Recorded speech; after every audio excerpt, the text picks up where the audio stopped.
Vyasaya Vishnurupaya Vyasarupaya Vishnave Namo Vai Brahmanidhaye Vasishtaya Namo Namaha.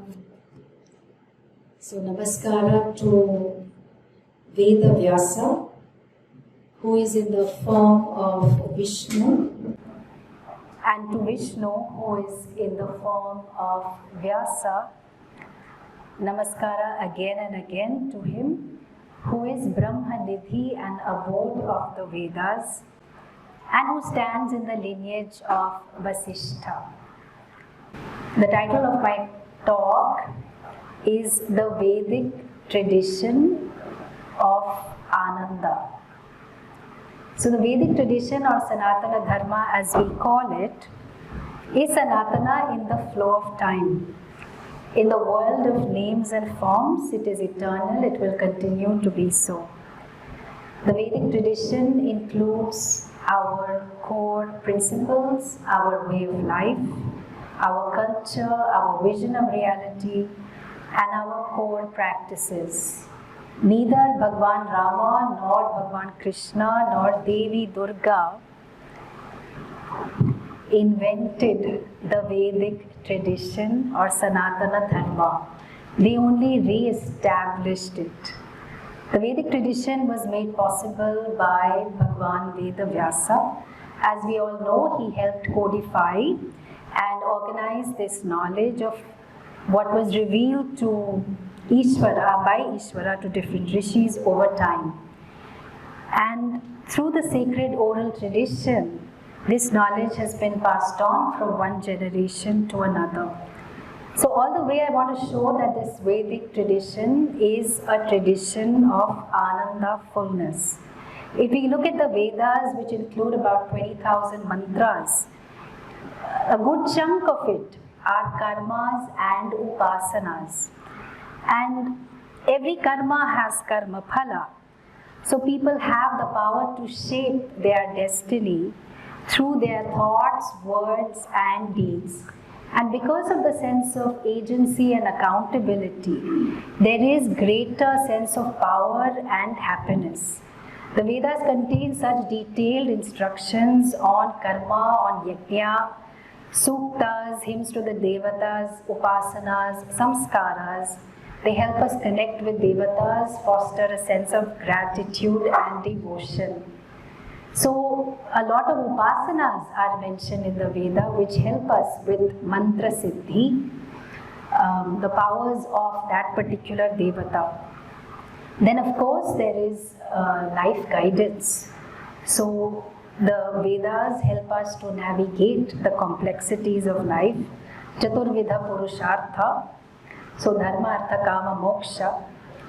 And through Artha, which is such a valid pursuit, we can fulfill our responsibilities, we can support our loved ones, we can engage in meaningful projects. We need a lot of Artha for the Gurukulam, and there are suktas, mantras and rituals for all of this. So if you want to remove obstacles, there's Mahaganapati Homa, performed Annapurna Devi mantra, Dhanvantri Homa for health, Shri Suktam for wealth and resources, Bhagya Suktam for prosperity, Sudarshana Homa for protection from enemies, and the list goes on. And of course, if there are issues with the planets, Graha, then Navagraha Suktam and so on are also helpful. Chanakya Sutra also mentions Sukhasya Moolam Dharmaha. The root of Sukham, happiness, is Dharma. But the root of Dharma is Artha. Okay? And then what is the root of Artha? It is Rajyam, right governance. Rajasya Moolam Indriya Jayaha. And how is it that people are able to lead and govern? Only if there is the right governance has a foundation of inner restraint. What is the root of this inner restraint? Well, it is Vinayaha. What is the root of this Vinayaha? Humility. it is serving the aged, vriddhaha. Very interesting connection between Sukham, Dharma, Artha, Rajyam, in restraint of sense organs, and all the way to the respect we show our elders. So Bhagavan Krishna, in addition to cultivating wealth, he also tells us, please cultivate Daivi Sampattihi, the wealth of the Devas. So we are all struggling with Asura Sampatti, the wealth of the Asuras, snapping at everybody, getting angry for no reason, etc. and struggling with fear. He says, all of us have in small measure, and we can aim to cultivate this Sampatti also. Because I see myself as Karta, Bhokta, doer, enjoyer, so Veda says, almost like customer care, I'm happy to help. And so we have a list of rituals, karmas, upasanas, and all of this has been made possible for us to learn, study, practice because of Bhagavan Veda Vyaasa. Then when we look at Kama, the pursuit of pleasure, including desires, need for companionship, enjoyment of the senses, it includes different aspects of human life. Kama is considered a very valid pursuit. So there is no reason for guilt. So all art, music, romance, sensual experiences, as long as it's aligned with Dharma, it's valid, it's supported. So there again is a list. You want harmony in your relationships, Aikyamatya Suktam. For children, Putra Kameshti Yajna. For a partner, if you have one partner, then that's fine. But for those who don't, Swayamvara Parvati Homa and so on. Kama gives us Ananda, Vishaya Ananda. That's why we pursue it. So Vishaya Ananda cannot... Can you hear me?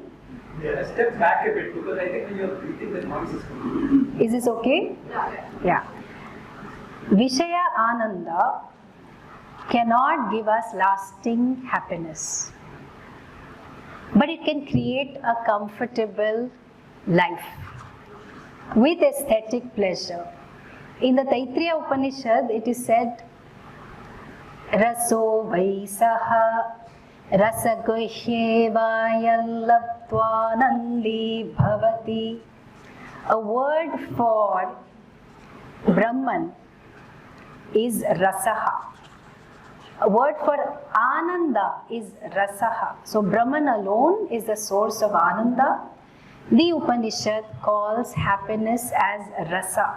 So Rasa, as we know, is like the juice of something, the essence. And Navarasas are given to us. The power to experience all emotions.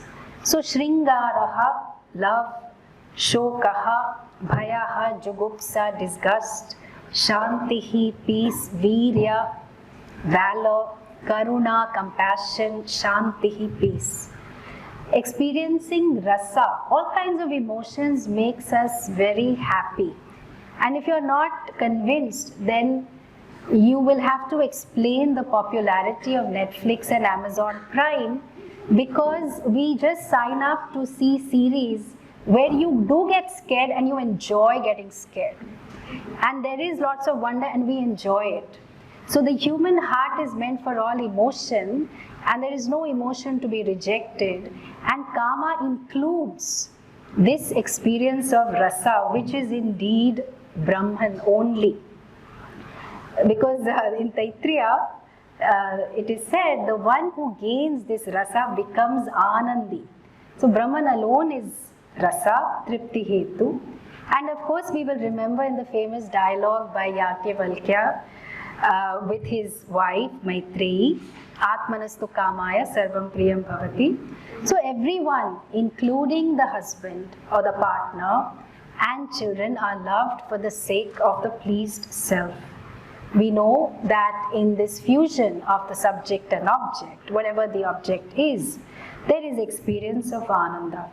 Again, as long as I see myself as Karta Bhokta, Veda says I'm happy to help, and helps us to fulfill our Kama. Then of course is Dharma, which is really the framework of all our ethics. Dharmo Vishwasya Jagataha Pratishtha Loke Dharmishtha Prajaha Upasarpanti Dharmena Papam Anudati Dharme Sarvam Pratishtitam Tasma Dharmam Paramam Vadanti. Mahanarayana Upanishad tells us that Dharma is the highest. It supports the entire cosmos, and through Dharma we can remove all papa. So Dharma of course refers to karma, punya papa, sukha dukkha, and helps us to have sukha prapti, dukkha nivritti. In Manusmriti it is also said that Atma Santushti is the reason why we practice Dharma. A lot of our conflicts in life are not emotional problems. We may think they are, but actually they are ethical problems. That either I did not abide by Dharma or somebody else did not abide by Dharma in terms of ahimsa or satyam or compassion or justice, and therefore I am affected. And so we also see that the people we admire, whether they are YouTube influencers or celebrities or a cricketer or a musician, you admire a particular quality of that person, and that person has probably taken it to the level of excellence. And all of that are really subsets of Dharma. So what you admire about people are dharmic qualities, what you strive to abide by is also Dharma.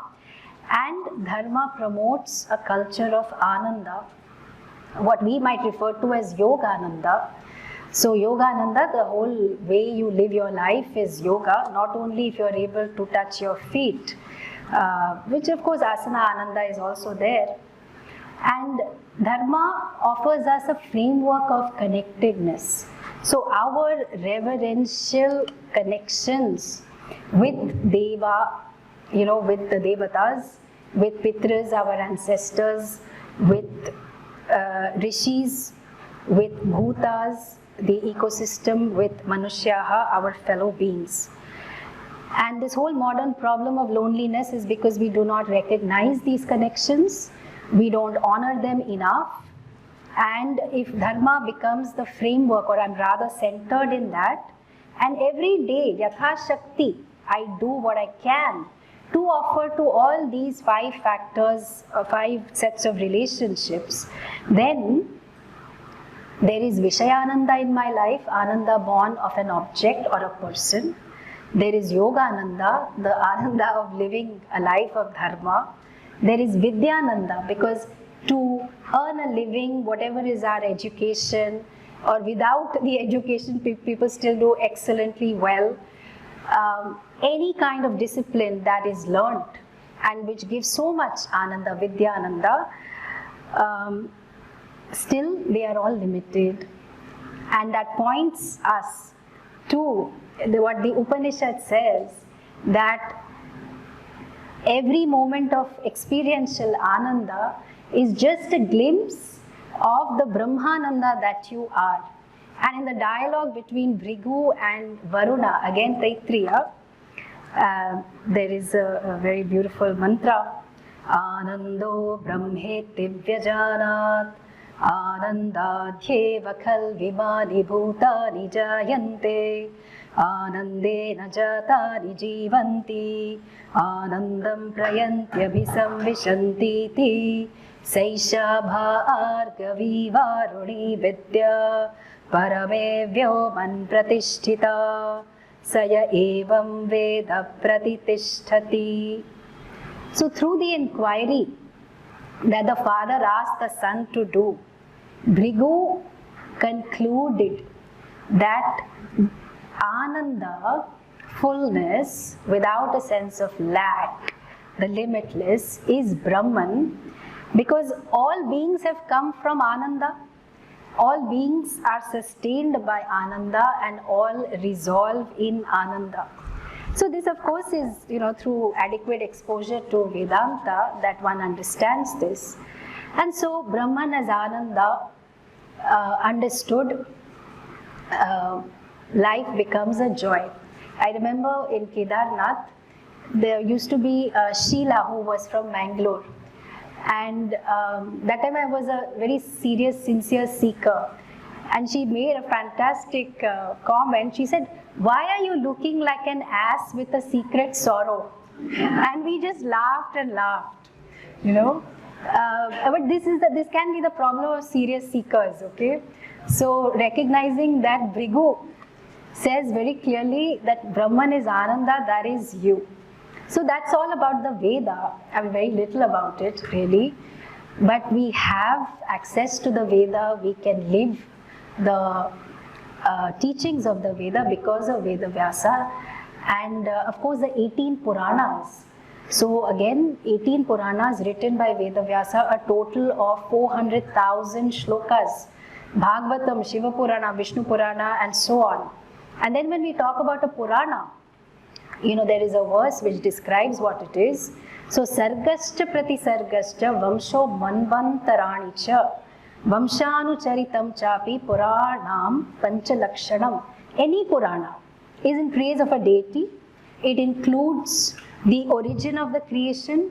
It includes the cyclical nature of the creation, the genealogy of sages, rishis, kings, devatas, asuras, and also the cycle that is ruled by Manu. And in each Purana, the religious artistic culture also gets unfolded along with Dharma. We see that you take any Purana, and generally in connection with the Ishta Devata, we can travel the journey of Bhakti. So from Ekarupa Bhakti, where you think, you know, just like you say, my daddy the strongest, so my Devata is the best. You might start with that, but then in time as your bhakti evolves, that bhakti extends to aneka rupa, all rupas being seen as that particular devata. And then of course, as you continue to understand the nature of manifestation, the glory of Bhagavan, then you will definitely be blessed to learn the Swarupa of Bhagavan, and therefore it graduates into Arupa Bhakti. And then Mahabharata, again written by Veda Vyasa, it is referred to as Itihasa, but it is much more than history, because we see the interweaving of Dharma, Artha, Kama, Moksha through the lives of the different characters, considered to be Panchama Veda and containing 100,000 verses. Of course, Bhagavad Gita is a part of it, Vishnu Sahasranama is a part of it, and all our devatas have walked the sacred geography of Bharat. So we delight in listening and arguing until the cows come home, or we take them grazing from the Gaushala, about the characters of Mahabharata, because it's so gripping and there's so much to learn in terms of Dharma and their value for moksha. And then of course Veda Vyasa has given us the Brahmasutras, which are 555 sutras, synthesis and analysis of the Upanishads. And so finally, with Dharma, Artha, Kama, having lived a complete life, whatever age that might be, there is one tiny Mimamsa, Ananda Mimamsa, analysis of Ananda. And a hypothetical situation is presented. Saishanandasya Mimagumsa Bhavati Yuva Syat Sadhu Yuva Dhyayakaha Ashishto Dridishto Balishtaha Tasyeyam Prithivi Sarva Vittasya Purna Syat Sa Eko Manusha Anandaha Peyeshatam Manusha Anandaha. Suppose there is a young person, not the young and restless variety, who is learned in the scriptures, who is very dynamic, who is resolute, who is the strongest. Suppose the entire earth full of resources are his. What is the kind of happiness that will be enjoyed by him? One unit of Ananda. Then imagine there are 100 such units of Ananda which belong to human beings, but that will be equivalent to only one unit of Manushya Gandharva. And like that, there are 10 sets of beings that are mentioned: Deva Gandharva, Pitras, Ajana Janam, Karma Devanam, Devanam, Indraha, Brahaspati, Prajapati, and finally Brahmana Ananda. And so what is being said? There is a refrain, Shrotriyasya cha kamahatasya. So all the way, the experiential Ananda of all these exalted beings is as good as the Ananda of this person sitting under the tree with nothing pretty much, but who is a Shrotriya, who has learnt in the Sampradaya, and who has outgrown and for whom desires don't matter, a kama hataha. That whatever karma had to do for the person, it has done, the person has outgrown, matured, and that Swarupa Ananda of this Shrotriya, akama hataha, is the same. In fact, the Swarupa Ananda of this person cannot hold a mirror to the experiential Ananda of even the Devatas. So all the way, the Vedic culture is a culture of Ananda. Whether we are pursuing Artha, Dharma, Kama, it may be Vishaya Ananda to begin with. It may be Yoga Ananda in terms of the way we live our life. It may be Vidyananda in terms of the delight of learning something. But all of them are revealing the Swarupa Ananda that you really are, and that which can be discovered only through systematic study. So interestingly, the most powerful, glorious Vedas have no yajna, no homa for moksha. Because how can there be a yajna for that which is already evident? You are already muktaha. So it is already praptasya praptihi, it is just to be discovered. So just like the sun shines, we allow the clouds of ignorance to go away, and my prayers on this beautiful Guru Purnima, that we may continue to be blessed by the Parampara. Oh, that's it.